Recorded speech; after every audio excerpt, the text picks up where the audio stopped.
Hey, how's it going? Free-to-play gamer who is very limited on resources here. I'm going to be skipping the Herda, but for why? Because the Herda is not really that good. And honestly, as I went about being a Honkai Star Rail gamer, I thought that this was the common consensus among the gaming community. We're going into a new meta with a new archetype, so I'd say it's best to abandon the old ways and move on with the good, the better. This felt like common sense to me. But then, oh my goodness gracious, if we tab out and we go to Gacha Smack's video, why I strongly advise skipping Aglaea in Honkai Star Rail, period. Posted 1 hour ago, when I saw this video of Mr. Gacha Contrarian Smack posting his videos trying to just be different from everyone else. When I saw this upload, I was just in major shock. Why? Okay, let's get started. What's going on, ladies and gentlemen? Hey, how's it going? By yours truly. I wanted to spend a little bit of time explaining to you guys my thoughts on why I think you should skip the living hell out of Aglaea. Now, skip the living hell? Aren't you a information tuber? Why are you inputting so much bias into your facts? Well, if you're an Aglaea lover and you just want to pick her up because you like her, as usual, you're not the audience I'm talking to. The audience I'm talking to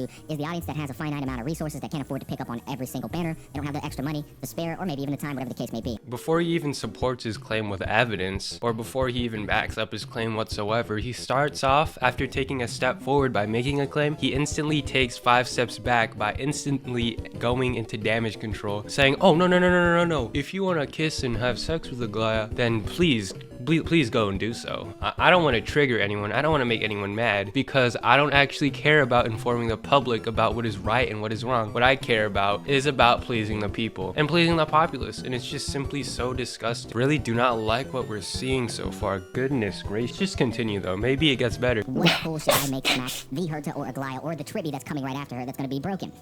I'm talking to you guys. You want to make sure that you're using your resources quite wisely. Wait, that means he's talking to me because I'm a free-to-play player. Who doesn't really care much about characters. I care only about meta, and I want to make use of my resources. I'm that guy, and we already started off, disagreeing with one another. 40 seconds in, he hasn't really set out any pieces of evidence that would strive to convince me as to why I should change my POV. He's kind of just been defending himself. Not even a single instance of trying to convince me. I'm already in an utter bitter state of rage right now. I'm talking to you guys. You want to make sure that you're using your resources quite wisely in the land of power creep known as HSR, where characters get power crept 2 patches later. Oh my goodness gracious. Another one of these guys. I'm telling you, these guys are people pleasers. Saying that power creep is a thing in a Honkai Star Rail, it's a really disingenuous take. Like, there's really no such thing as power creep. Like, sources cited on the screen right here. Take a look at this. And then he also makes this very bold claim, which I'm gonna play again. Hold up. Where characters get power crept 2 patches later. Name a single character who has been power crept 2 patches after they've released. It was just a blatant lie with no evidence whatsoever. I put the evidence on screen, no evidence. You didn't put any. Characters don't get power crept within 2 patches, you lying silly guy. I couldn't even name someone like that. I'm thinking top of my head, top of the brains.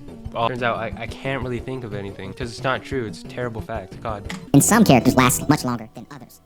Aglaea is one of those characters. After watching the early access of both Braxophone and Mr. Pokey, both of them did an exceptional job. Oh, interesting. What he basically just said right here was that, instead of doing my own due diligence, what I did was instead watched my favorite Honkai Star Rail YouTuber, and now I'm going to be taking all of their hard work for my own in order to profit. And not only is he profiting, he's also people pleasing. He isn't having his own stance, his own opinion. First, he takes a step forward with the claim, 10-20 steps back by instantly entering damage control mode by trying to please the population. And even worse, not only is he people pleasing, he's also shifting the blame. Oh, he didn't do any due diligence, which should be pretty bad. But that means if he's incorrect in any way, shape, or form in this video, he could just shift the blame onto everybody else that he just listed in his citations. Completely awful and disingenuous. And need to know the pros, the cons, and all that good stuff. I came to the immediate recognition that this character is just way too nitpicky, way too expensive, and all for you to do something that many other DPS are going to be able to do. She has a dime a dozen DPS that just needs too many. Dime a dozen? Okay, that's good. Okay. Properly. Her energy pool is 350. That is the highest energy pool in the entirety of the game.